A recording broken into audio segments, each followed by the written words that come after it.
You know that feeling, right? One minute you're on top of the world, and the next you're in a total slump. We've all been there. It's the classic mood swing, and it can feel like a complete mystery. So today, we're going to pull back the curtain and figure out what's really going on inside our heads. Just think about it for a second.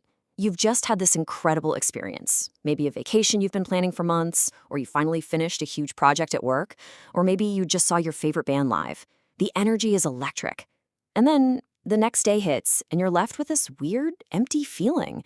That crash is where we're going to start. All right, let's dive right in. Section 1, the post-concert blues. Turns out, music fans actually have a name for this very thing: post-concert depression, or PCD.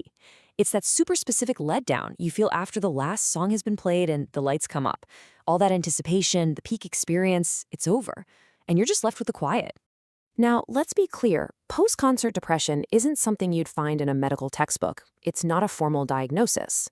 But that absolutely does not make the feeling any less real. In fact, it's the perfect example of a mood swing, that sudden nosedive from a really positive state to a pretty negative one. Okay, so that leads us right into Section 2, defining the mood swing. On the surface, the definition is almost comically simple. A mood swing is, well, an extreme or sudden change of mood. But of course, tucked inside that very simple definition is a whole world of complexity. So to really get it, we have to talk about the difference between a mood and an emotion. Think of it this way. An emotion is a reaction. You feel angry because some guy just cut you off in traffic. It's specific. A mood, though, a mood is more like the background weather in your head.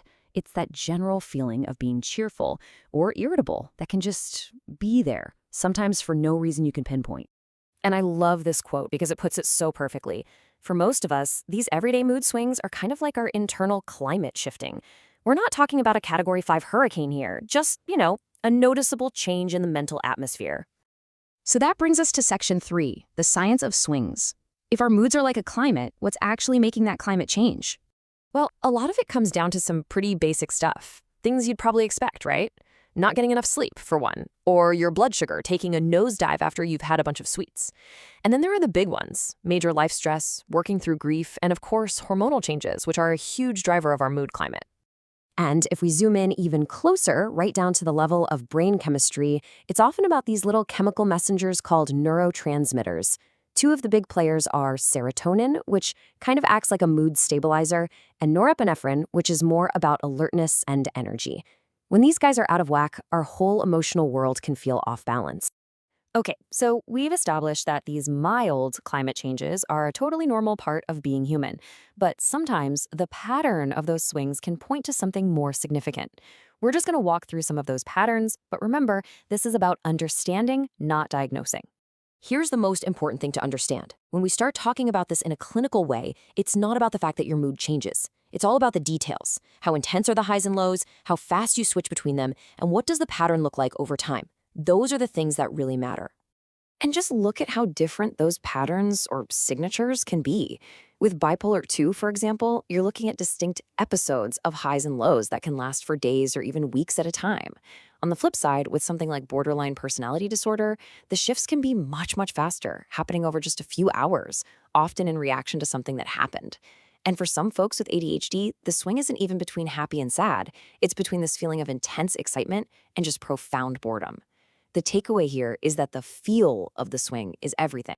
And to give you an idea of how specific this gets, clinicians even have metrics for this stuff. For instance, the term rapid cycling in bipolar disorder specifically refers to having 4 or more major mood episodes within a single year. So it's really about this detailed level of pattern recognition.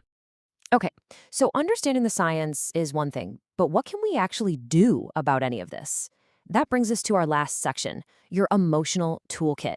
This is all about what we can do to manage our own emotional climate. Really, the big idea here is a sense of empowerment. The whole goal of a lot of these approaches is to stop feeling like you're just a passenger on an emotional roller coaster and start taking a more active, proactive role in managing your own inner world. Here is a super practical technique that comes from cognitive behavioral therapy, or CBT. It's pretty simple. Step 1, just notice it. Recognize, hey, my mood is starting to dip. Step 2, you consciously choose something called an emotional dampener. That sounds fancy, but it just means picking any simple activity that's either distracting or rewarding. Go for a walk, read a chapter of a book, do one small, easy task. The whole point is to interrupt that downward spiral before it really gets going. And of course, CBT isn't the only game in town. There are a lot of other really powerful tools out there. Dialectical behavior therapy, or DBT, is amazing for teaching skills in mindfulness and handling intense emotions. You've got acceptance and commitment therapy, or ACT, which is all about being more flexible in your thinking. And there are even therapies that focus specifically on getting your daily routines, like your sleep schedule and social life, back on track. So, after all that, from the post-concert blues all the way down to our brain chemistry, we want to leave you with this one question. How can you start to look at your own internal weather patterns, not with judgment, but with just a little more curiosity? Thanks so much for tuning in.